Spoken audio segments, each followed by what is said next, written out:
राहुल जो कि जूता का कारोबारी होता है, सो जाता है। उसको खाने में कुछ ऐसी दवाई दी जाती है जिससे कि वो इतनी तेज से सो जाए कि कोई उसे काटे तब भी ना जागे। पहले क्या किया जाता है, उसके सर पे एक लोहे की राड मारी जाती है। उसके बाद क्या किया जाता है, उसके सर पे कील वगैरह, हाथ पैर में कील ठोकी जाती है। उसके बाद राहुल की पूरी बॉडी को ग्राइंडर, जो कि आपको बताना चाहूंगी, जो टाइल्स वगैरह लगाने वाले या पत्थर लगाने वाले घरों में जो कि मिस्त्री होते हैं, उनके पास एक ऐसी मशीन होती है जिसमें वो ईंटा भी काट सकते हैं और टाइल्स भी काट सकते हैं और यूं कहो कि तो दीवार भी काट सकते हैं। ये मशीन पहले से मंगा करके रख दी जाती है जिससे कि जब ये मर जाए पूरी तरह से। राहुल जो कि जूता का कारोबारी था, वहीं पे संभल में चंदौसी थाना का रहने वाला था और वहीं के बाजार में जूते बना करके और बड़े बड़े लोगों को बेचा करता था। ऑर्डर भी आते थे और दुकान से भी बिकता था और बहुत सारा उनको पैक करके भी, जैसे कि उस पे भी भेजा जाता था, एड्रेस पे भी ये कोरियर भी किया जाता था। अच्छा खासा खूब बढ़िया से कमा रहा था, खूब पैसे लूट रहा था जूता से, अच्छे फैंसी जूता बना रहा था, बच्चे खूब अच्छे स्कूल में पढ़ रहे थे।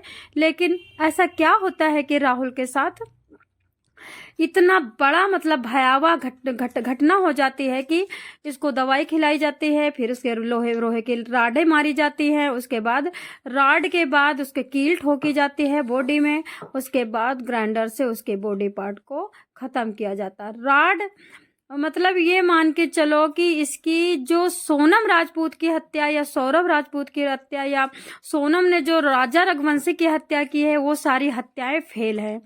ये इतनी विकट हत्या थी कि सब लोग जब सुनते हैं तो दांतों के नीचे उंगली दबाते हैं। पूरा मामला भी क्लियर नहीं हुआ है।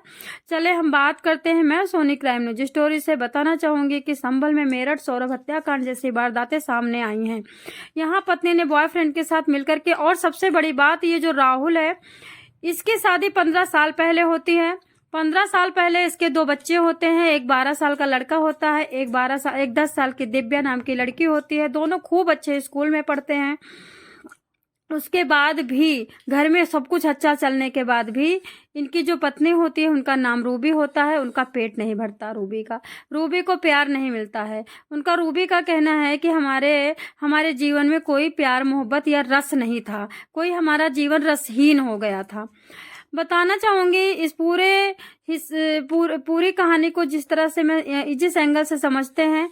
आज के मतलब ये मान के चलो 5 साल पहले राहुल की पड़ोस के किसी मतलब परिवार के ही किसी इंसान से बड़ी ज्यादा खेत के चक्कर में, और यो मान के चलो कि जो घर वगैरह था या इनका पुश्तैनी कोई घर था, उसी के चक्कर में बड़ी मारपीट हो जाती है।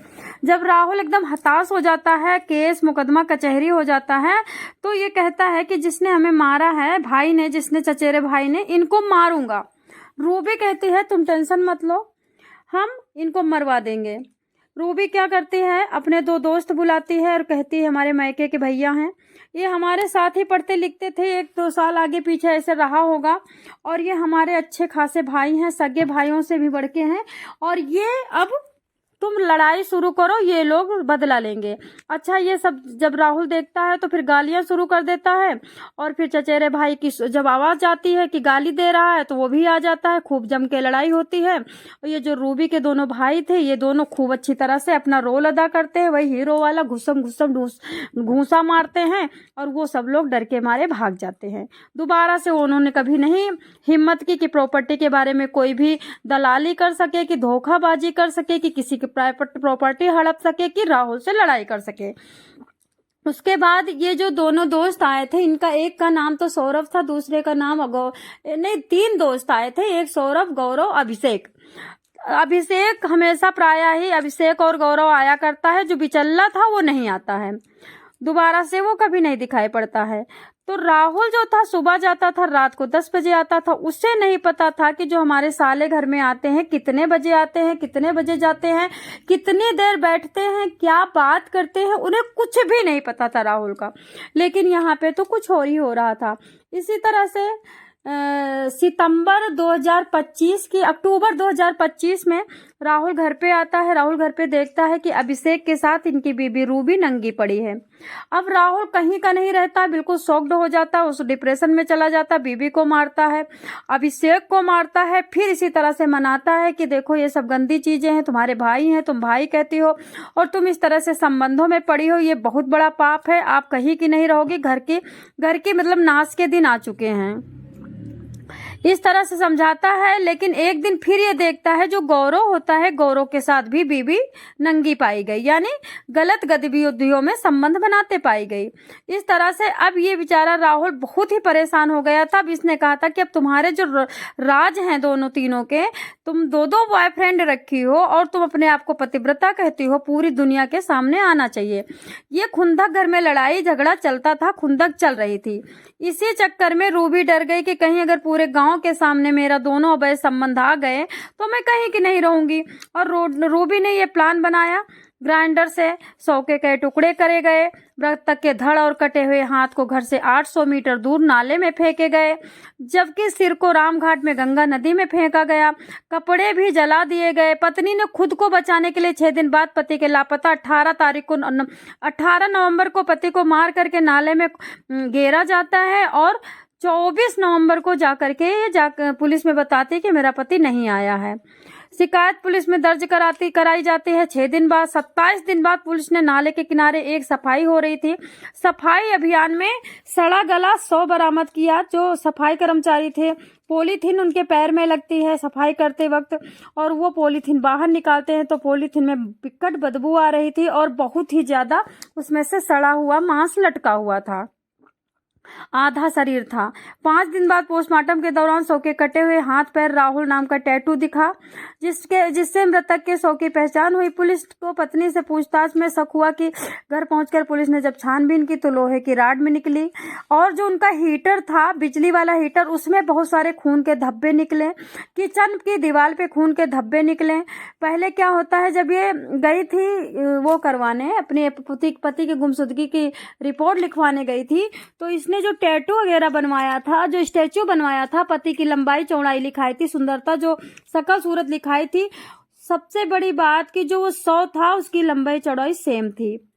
उसके बाद क्या होता है, पति कई जगह मतलब पुलिस क्या करता है, कई जगह पूछती है कि ये मतलब लाश कहीं कोई खोया है क्या है, क्योंकि जो पुलिस थी वो दूसरी जगह लाश मिली थी और जो गुमशुदगी की रिपोर्ट लिखाई गई थी वो दूसरी जगह लिखाई गई थी।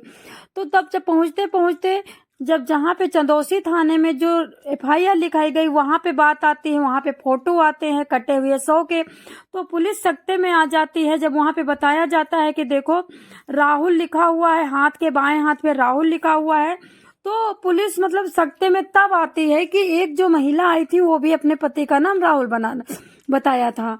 उस महिला को बुलाया जाता है और उसके बाद महिला क्या करती है, जैसे ही लाश को देखती है एकदम पसीना आ जाता है, एकदम डर जाती है, पीछे हो जाती है, जैसे भूत देख लिया हो, और कहती साहब ये मेरा पति हो ही नहीं सकता, और इतना कह करके वहां से चली जाती है। तो साहब कहते हैं, यानी वहां के जो पुलिस अधीक्षक है वो कहते हैं कि ठीक है, तुम्हारे पति नहीं है, तुम्हारे पति को हम आज से ढूंढना शुरू करते हैं। तुमने कोई कोशिश ही नहीं करी, तुमने रिपोर्ट लिखाया 6 नवंबर को, आज हो गए 27 दिन। कम से कम तुम बीच में आती, फोन करती, पूछती कि मेरे पति का क्या हुआ है, मेरे पति कहाँ पे हैं, लेकिन तुमने कुछ ख्याल नहीं रखा। मेरे पास बहुत सारे केसेस रहते हैं, मैंने भी नहीं ध्यान दिया। तो रूबी कहती सर हमें नहीं पता, लेकिन हमारा पति नहीं है। इतना कहकर वो घर जाती है। पीछे से पुलिस तुरंत के तुरंत ऑन द स्पॉट घर पे जाती है। घर पे जब छानबीन होती, लोहे की राड में खून लगा है, गैस चूल्हे में खून लगा है, सिलेंडर में खून लगा है, बिजली के हीटर में खून लगा है, और उसके बावजूद दीवार को जब फोरेंसिक टीम के द्वारा दीवार की मिट्टी खुरची गई तो उसमें खून लगा है।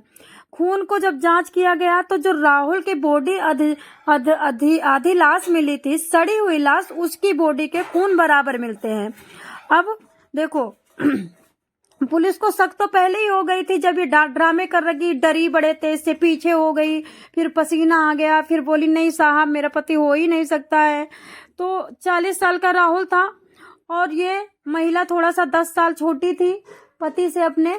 तो पुलिस ने कहा कि ठीक है, और जब राहुल के मतलब राहुल नाम के अधजली शरीर के और उनके घर के जो हीटर पे या लोहे के राड पे जो खून के धब्बे थे वो सेम होते हैं।